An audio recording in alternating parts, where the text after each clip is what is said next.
April 4th, 1945. Murkus, Germany. Streets scarred by relentless bombardment bore silent witness to the onward march of the Third Army.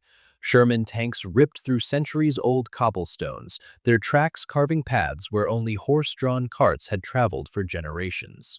Europe's conflict had reached its final throes, and General George S. Patton's forces surged deep into the heart of a crumbling Reich, circumventing stubborn pockets of resistance while racing not merely against the Red Army in the east, but against the ticking clock itself. Lieutenant Colonel William Russell lingered beside his jeep, eyes following a stream of displaced civilians. French, Polish, Russian, and enslaved laborers, liberated from nearby factories, moved like drifting shadows along the roads.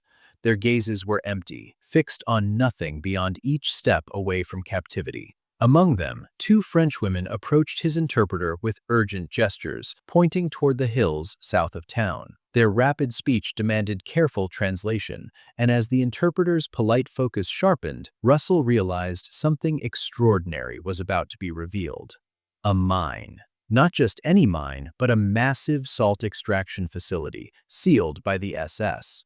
Trucks had arrived under cover of night, unloading crates too heavy for a single man to lift. German officers had promised death to any worker who dared speak of their contents. Russell had encountered countless rumors over the past weeks: hidden gold, secret weapons, treasures buried in alpine caves, but this account felt different. The women spoke with conviction, detailing the Kaiser assault mine at Murkus with meticulous care. Compelled by instinct, Russell reached for his radio. By April 6th, reconnaissance confirmed unusual activity near the mine's entrance. German civilians, cautious even with American tanks stationed nearby, admitted that something had been delivered to the mine, though none could specify what. The SS warnings were clear. Curiosity about Murkus meant death.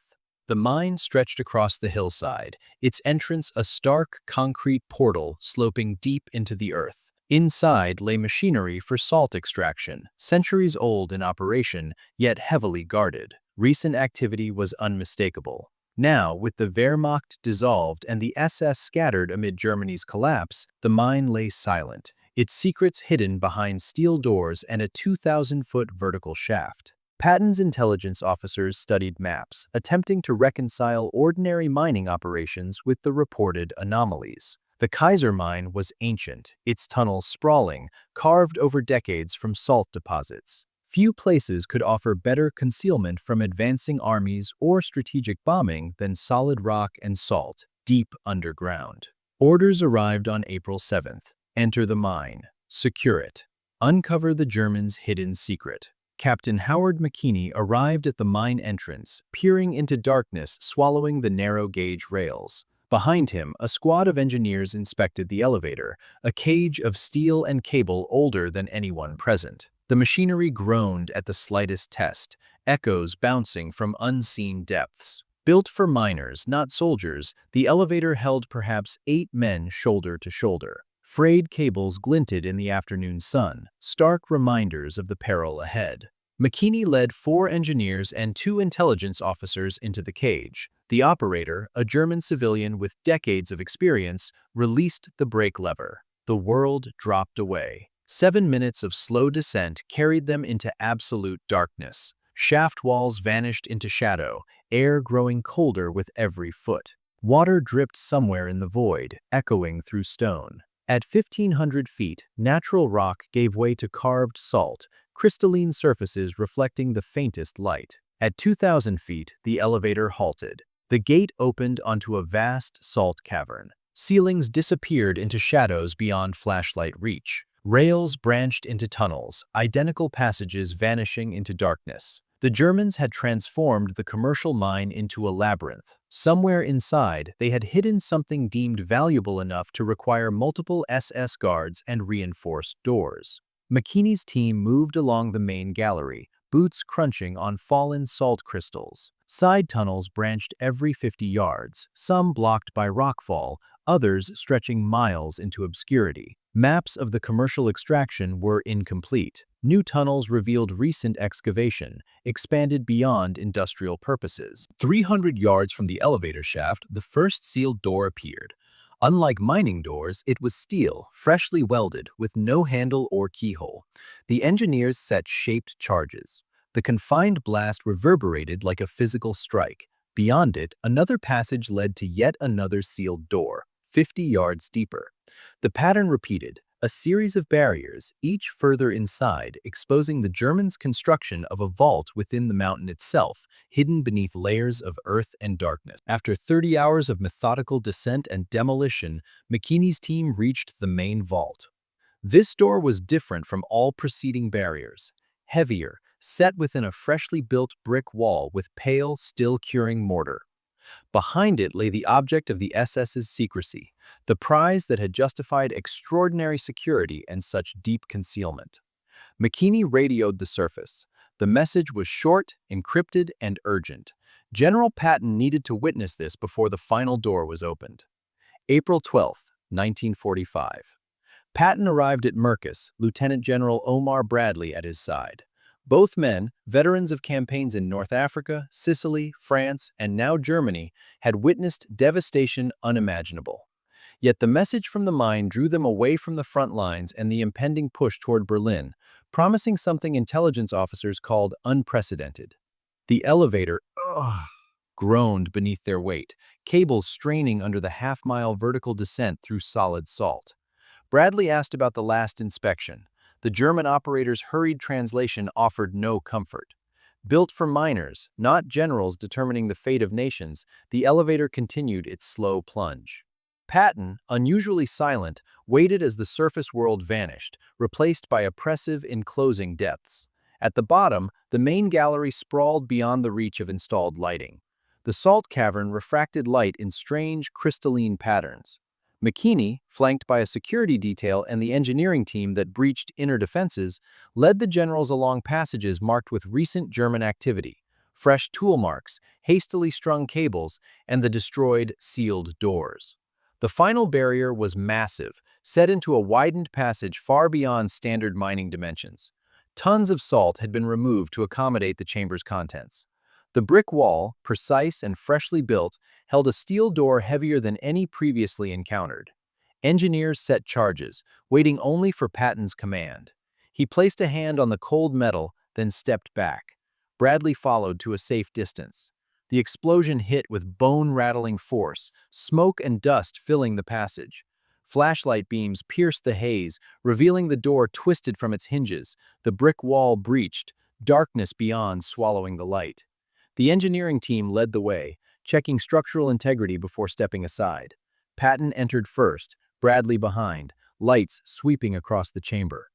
Gold bars stacked from floor to ceiling lined the left wall, each ingot stamped with the Reichsbank eagle and swastika. Thousands of bars extended deep into the chamber. The metallic gleam reflected off the salt walls, revealing a wealth nearly unimaginable. Gold was only the beginning. The chamber stretched farther than initial lighting revealed.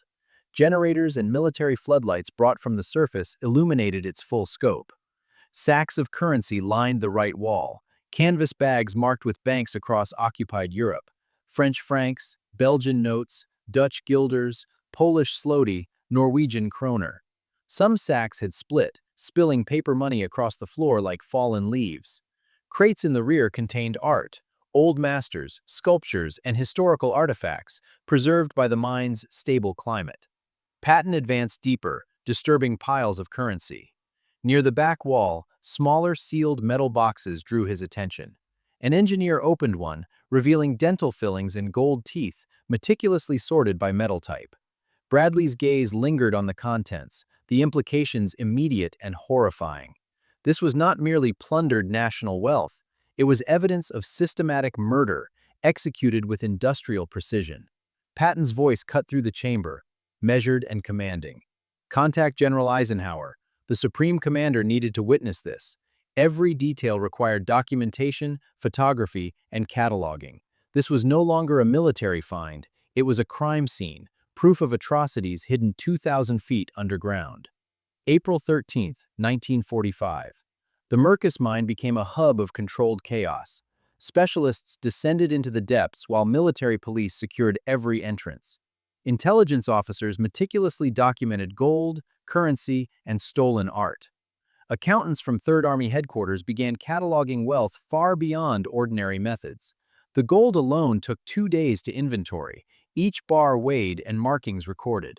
Reichsbank stamps were consistent, but not all gold bore German markings. Some carried seals from Belgium, the Netherlands, Austria, and Czechoslovakia. The reserves of conquered nations had been melted down, recast, and stored as portable assets for the Reich. Currency posed different challenges. Sacks were hastily packed, notes from multiple nations mixed together. Intelligence officers recognized systematic looting of central banks, treasuries, and repositories across Nazi-occupied Europe. The SS had stripped nations of sovereignty, converting wealth into hidden assets. Art and cultural artifacts told a more personal story. Paintings, manuscripts, religious objects, and silverware were plundered from synagogues, private collections, and museums. Jewish collections had been targeted with ruthless precision. The theft of cultural heritage revealed the SS's methodical approach to appropriation and annihilation. Nothing prepared the teams for the metal boxes of dental gold. Box after box contained crowns, fillings, and bridges, remnants of human victims, cataloged and preserved with terrifying efficiency. Wedding rings, jewelry, and watches, stripped from corpses, added a chilling layer of evidence. The Murkus vault represented the final step in a supply chain built on industrial-scale murder and theft. Intelligence officers photographed every inch: stacks of gold, drifts of currency, crates of art, and metal boxes of dental fillings.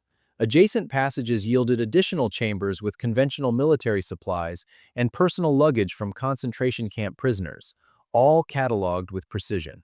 By April 14th, the scope of Murkus was clear. This was not merely hidden treasure. It represented the culmination of the Reich's systematic theft and mass murder, a tangible testament to the scale of its crimes. Every item in the Murkus mine, gold, currency, art, and dental gold, was a fragment of a larger, horrifying puzzle.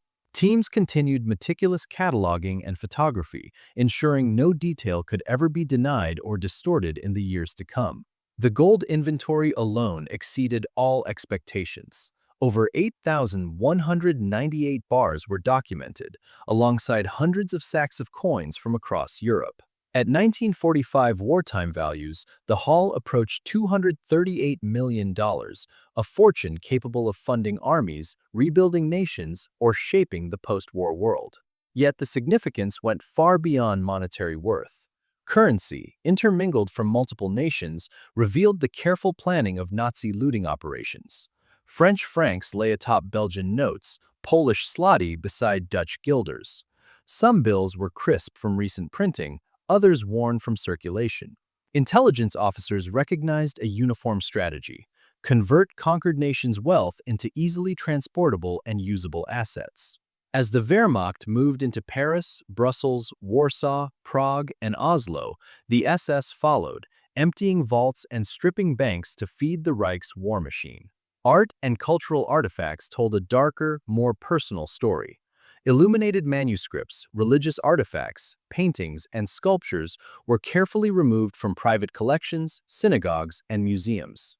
Entire family legacies, particularly Jewish collections, vanished into the machinery of theft. Each item cataloged and stored with the same meticulous care as the gold and currency, demonstrating the calculated, industrialized nature of Nazi crimes. The dental gold, smallest yet most chilling of the finds, forced immediate reckoning with human cost.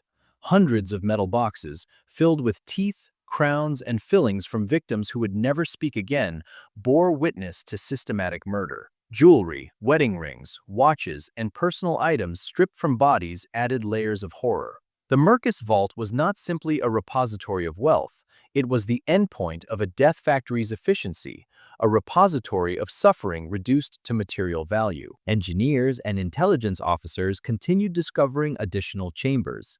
Military supplies, ammunition, and weapons meant for units that would never receive them were interspersed with personal luggage from concentration camp prisoners.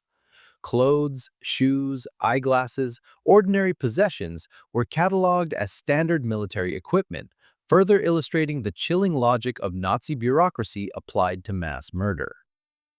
By mid-April, the Murkus Mine had transformed into a meticulously documented crime scene.